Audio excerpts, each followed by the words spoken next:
enggak paham. Cuma dia orangnya itu terlalu gerusa-gerusu. Gerusa-gerusu apapun dibawa pikiran.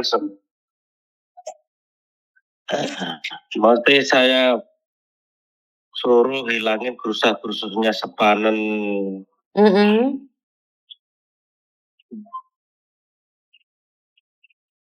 Makanya dia yang ngalamin. Yang aku bingung kan, nggak kontak fisik itu.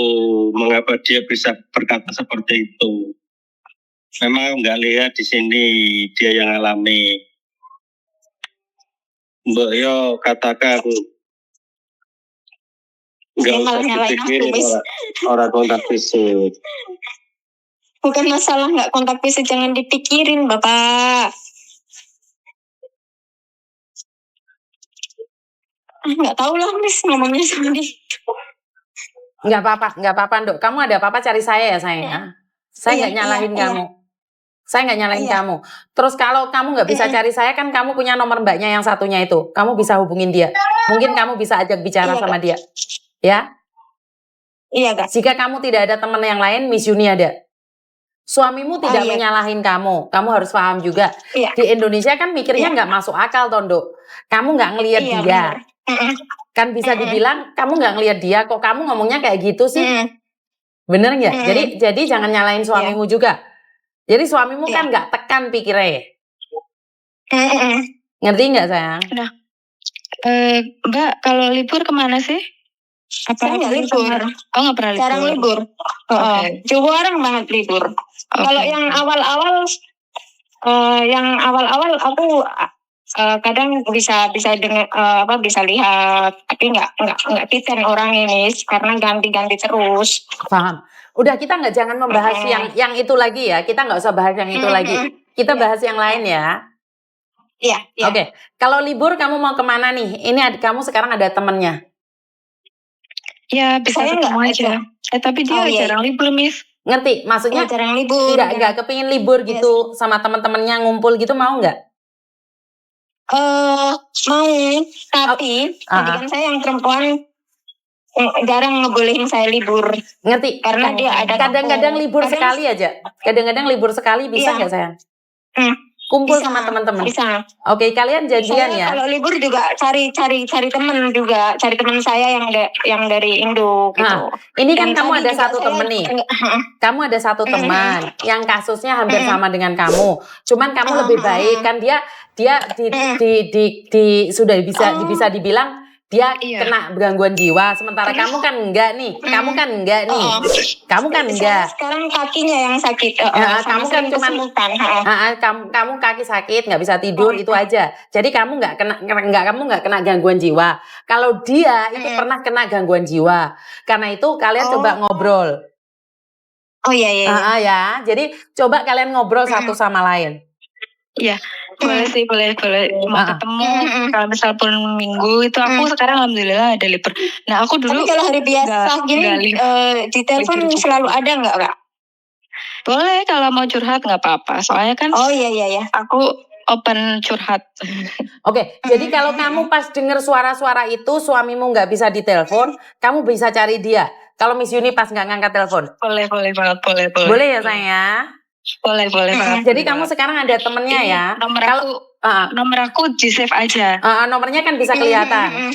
Terus Mas dengerin saya ngomong, nomor HP saya disimpan. Kalau istrimu ada apa dan bagaimana, kamu bisa nyari kita. Oke? Iya Kak. Oke. Jadi kamu tutup dulu HP-mu, istirahat dulu, matiin dulu saya. Iya. Oke, minum air, baca doa, istighfar ya sayang ya. Matiin dulu teleponmu. Iya, terima kasih. Yo, bye-bye. Assalamualaikum. Waalaikumsalam. Oke. Halo, Mas.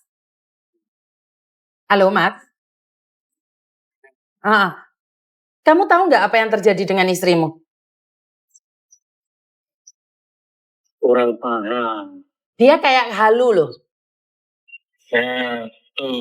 pemikiranku seperti itu. Iya, tapi kan kamu jangan mengatakan itu pada dia. Dia saat ini tuh lagi halu loh. Dia seolah-olah diikutin orang. Lah, kalau sampean ngomong dia halu, dia sakit hati dan akan merasa bahwa dia disalahkan. Karena orang halu itu dia merasa paling benar. Dan Mbak yang satunya tadi itu pernah mengalami hal yang sama. Jadi dia itu butuh orang mendampingi, bukan butuh orang yang menyalahkan dia. Sejak dia ngomong sama saya, omongannya itu udah nggak jelas. Dia hanya pingin didengarkan. Paham nggak maksud saya? Iya, Pak. Jadi, karena ini pernah kejadian, tiba-tiba dimasukin rumah sakit jiwa. Karena itu saya bilang sama sampean, tolong dampingi dia dan tak lihat keadaannya juga. Saya takutnya dia tiba-tiba teriak-teriak dan dimasukkan rumah sakit jiwa. Karena kita tidak tahu tekanan dia di pekerjaannya. Dia selalu cerita majikannya baik, tapi kan kita nggak tahu. Dia depresi karena tekanan pekerjaan atau karena barusan pindahan rumah. Dia barusan pindahan rumah loh, Mas. Iya. Jadi kamu yang harus jaga dia, hati-hati loh. Jadi kamu jangan menyalahkan dia. Posisi kayak gini ini dia butuh didengarkan.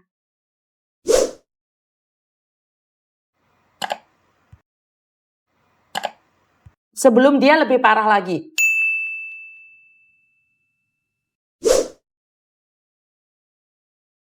Paham ya? Dampingi dia, tanyakan kabar dia setiap saat, setiap waktu. Saya nitip istrimu ya. Kamu orang mana sih, Mas? Kendal. Kendal. Iya, jangan sampai istrimu lebih dari itu loh. Maka dari itu suruh dia pulang aja. Iya. Ya udah, terima kasih ya. Oke, terima kasih. Oke teman-teman, jangan menghakimi ya, jangan mengejas ya, karena ini adalah kenyataan bahwa memang benar apa yang dia alami seperti ini itu benar, ada nyata. Jadi tolong jangan menghakimi. Saya tidak ingin kalian menghakimi siapapun di sini. Sebentar ya. Kendal.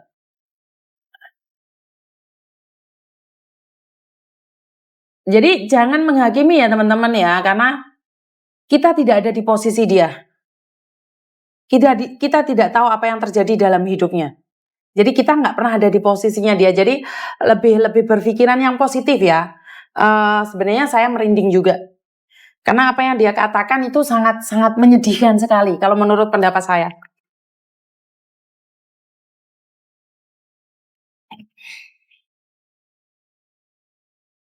Karena dari awal omongan dia sudah nggak jelas.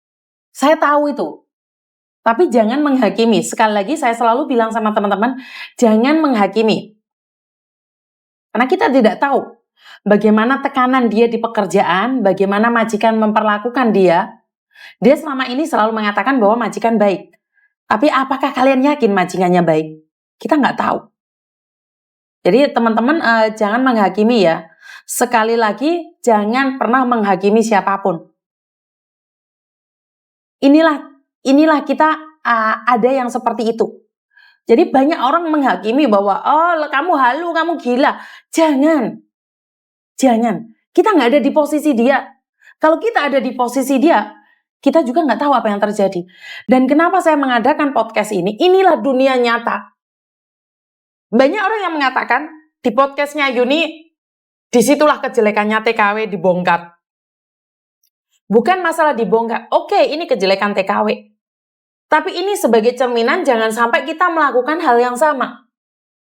Ini adalah contoh dari pengalaman-pengalaman hidup orang lain. Jadi, oke, kalian tidak suka. Kalian selalu mengatakan bahwa podcast ini adalah tentang aib, tentang kegoblokan para TKW. Tapi percayalah, dari kegoblokan orang yang goblok, kita jadikan cerminan jangan kita melakukan hal yang sama. Ya, in podcast ini selalu saya katakan tidak cocok bagi kalian yang sangat pintar. IQ-nya tinggi. Ini bagi orang yang ingin belajar dari lembah belajar menuju terang. Jadi kalau kalian sudah terang benderang, nggak ada artinya sebuah lilin yang saya pakai, yang saya bawa buat kalian. Jadi awal gejala yang tidak bisa tidur betul, akan mengalami hal-hal yang tidak diinginkan. Bagaimana caranya bisa sembuh adalah satu, mendekatkan diri sama Tuhan. Kalau kita dekat sama Tuhan, kita akan diingatkan Tuhan. Makanya saya selalu berkata bahwa sebelum tidur, berdoalah menurut agama masing-masing. Biar tubuh kita dibungkus oleh Tuhan. Dari ujung rambut sampai ujung kaki dibungkus oleh Tuhan. Apapun kepercayaan kalian, jika yang Islam baca dengan bacaan Islam, jika yang Kristen berdoalah pada Tuhan, jika kalian Buddha, Hindu, kalian berdoalah dengan menurut kepercayaan dan agama kalian masing-masing. Biar tubuh kita dibungkus oleh Tuhan. Jangan izinkan suara-suara di luar sana. Karena saat ini, secara yakin nyata, kita itu punya dunia lain. Diakui atau tidak, iya, itu nyata.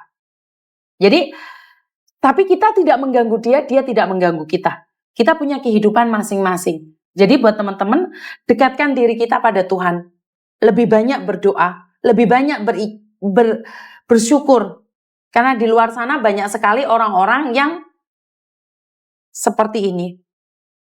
Jadi buat teman-teman, bersyukur dengan apa yang kita punya, berdoa dengan apa yang kita punya. Semoga Tuhan selalu memberkati kita. Semoga Tuhan selalu memberikan jalan yang terbaik buat kita. Selain doa, apalagi yang kita punya. Kita tidak memiliki apa dalam hidup ini. Kita hanya memiliki tubuh dan nyawa ini. Selain rasa syukur, apa yang bisa kita berikan pada Tuhan? Dan menjalankan semua perintah Tuhan. Jadi untuk saat ini buat teman-teman yang ada di luar sana, saya selalu mengatakan bahwa percaya atau tidak, bahwa kita itu tidak sendiri, saling membantu, dan delusi atau depresi, halusinasi ataupun emosi yang tidak terkontrol,